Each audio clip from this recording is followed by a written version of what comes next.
Emma Walker. How did she die? Who killed her? William Riley Gaul was 18 when he was arrested and charged with the murder of his ex-girlfriend, Emma Walker, who had been shot and killed while she was in her bed sleeping on November 21, 2016. The 16-year-old Knox County, Tennessee cheerleader and star student had broken up with her on-again and off-again boyfriend for good a few weeks prior. Let's start this murdered story of a young, beautiful cheerleader. But before we start, don't forget to hit the like button and also subscribe to our channel to get some interesting stuff. It was the 21st of November, 2016. 16-year-old Emma Walker was at home with her brother and parents, Mark and Jill Walker.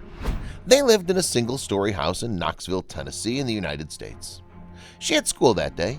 Emma was a popular and disciplined student. She knew she had to work hard to achieve her dreams of either becoming a veterinarian due to her love of animals or an NICU nurse. Emma asked her mother Jill to wake her up around 6 a.m. that morning. It was earlier than the time she'd normally get up, but Emma wanted to wash her hair before school that day. It was around 6:15 a.m. when Jill went into Emma's room. Even though it was early, it was normally very easy to wake Emma. But that morning, Jill called her name and Emma didn't move. Emma was lying face up on her bed. She touched her leg and tried to wake her again, but there was no movement at all. Jill looked at her daughter and realized there was something seriously wrong. She felt for a pulse and couldn't find it. Jill called the police. When the police arrived, they almost immediately declared the house was a crime scene. Emma was dead. They discovered a bullet hole in the wall of Emma's bedroom. 2 shell casings were located outside the home. They knew at least 2 shots had been fired. They found a second bullet hole on a different side of the house. It was the same height as the other bullet hole, which led them to believe that both shots were fired by the same person.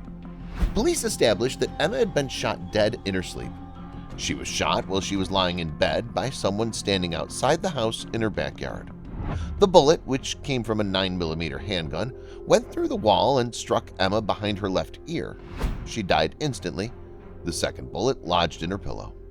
Nobody in the house that night knew shots had been fired. Emma's father, Mark, woke up at one point during the night when he heard a sound, but he thought the sound he heard was the sound of a door slamming. He looked around the house and inside Emma's bedroom, but everything looked in order. Some of the neighbors, however, believed they heard the sounds of gunshots at around 3 a.m. that morning. Police spoke to Emma's father and friends to try to establish who would want to harm Emma. The same name was provided to police multiple times: William Riley Gaul. 18 years old, Riley had dated Emma for the past 2 years. Their relationship was on and off. They would have dramatic arguments and cut contact and then begin seeing each other again. He was a freshman football player at Maryville College, and they met when Emma was 14. She was on the cheerleading team. They had lots of fun together and enjoyed doing a lot of the same activities, such as paddleboarding. But when their fights became more frequent, Emma decided to end the relationship. Police spoke to Riley. He told them that he had no idea who would want to harm Emma. He said that he tried to talk to her over the weekend, but she wouldn't speak to him. Riley said that he went out on the Sunday night. He was hanging out with friends and used his friend's phone to contact Emma. He used a friend's phone as Emma had blocked his number.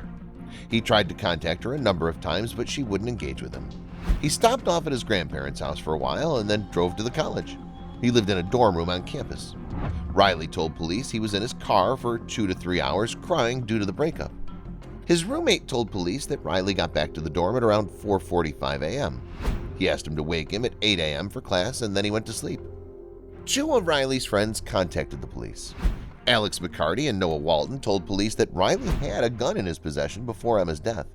He showed the gun to Alex, and he asked Noah if he knew how to remove fingerprints from it. It was a 9mm handgun, the same type of gun that was used to shoot Emma. They told police that they would like to assist with their investigation.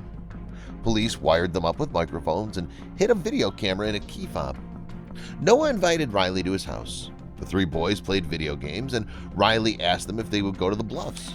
The Bluffs is a wooded area down by the Tennessee River. He wanted to throw the gun into the river. Riley told them that he was afraid that the murder would be pinned on him, so he had to get rid of the gun. The gun belonged to Riley's grandfather. He'd taken it from his car. He told Alex he had the gun because he was in fear for his life. He was afraid that someone would harm him or Emma, but he denied shooting Emma. The 3 boys got into Alex's car. Unbeknownst to Riley, police followed them. They stopped off at Riley's house. He told them the gun was in the basement. When Riley was back in the car with the gun, police arrested him. He was charged with first-degree murder. It was the prosecution's case that Riley wanted Emma dead. They believed he went to her house that night with the intention of shooting her dead. They believed her death was intentional because he knew exactly where she would be lying in her bedroom, and he fired the shots in that direction. It was their case that he was furious that she ended the relationship and that she'd blocked his number and refused to talk to him. The prosecution outlined the events that had led up to the night Emma was murdered. On the Friday night, the 18th of November, she went out with friends to a friend's house to celebrate a Central High football victory. They were having a great time until she started to receive a number of text messages from an anonymous number. It was around 11:30 p.m. She showed her classmate Zach Green the text messages. They included, "Come outside alone if you don't want to see a loved one get hurt," and "Go to your car with your keys. Go alone. I've got someone you love. If you don't comply, I will hurt them." She told Zach that the text messages then said they'd drop Riley outside.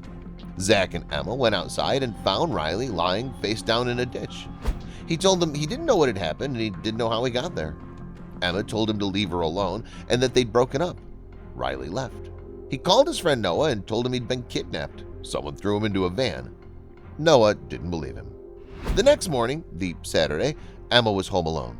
She saw someone dressed all in black walking down her street, and that person began ringing her doorbell. She sent a text message to her friends. "I'm home alone and somebody in all black walked down my street and came to my door and rang the doorbell over and over again. I thought I was going to die." Emma sent another text message to Riley. "I hate you, but I need you right now." Riley went straight over to Emma's house to see her. She was afraid. That night, she asked her parents to set their alarm system.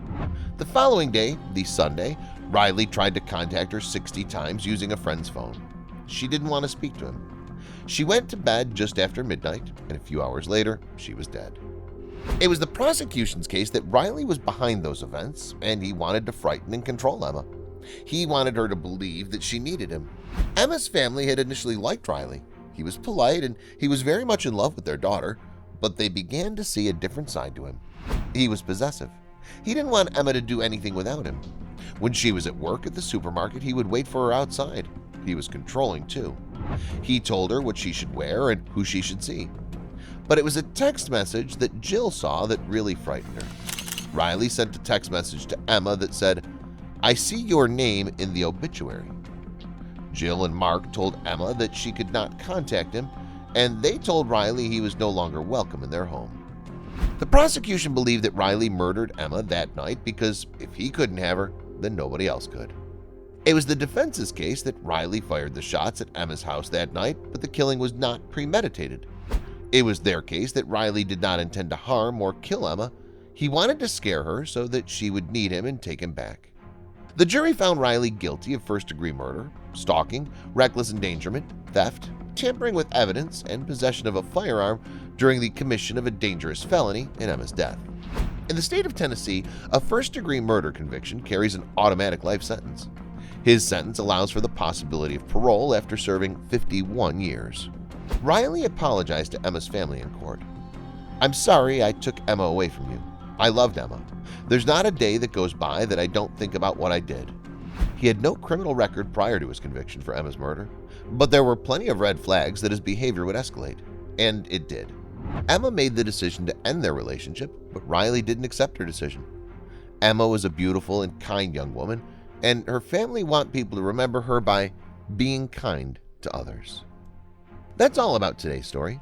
Please don't forget to subscribe to our channel and share this with your friends and loved ones.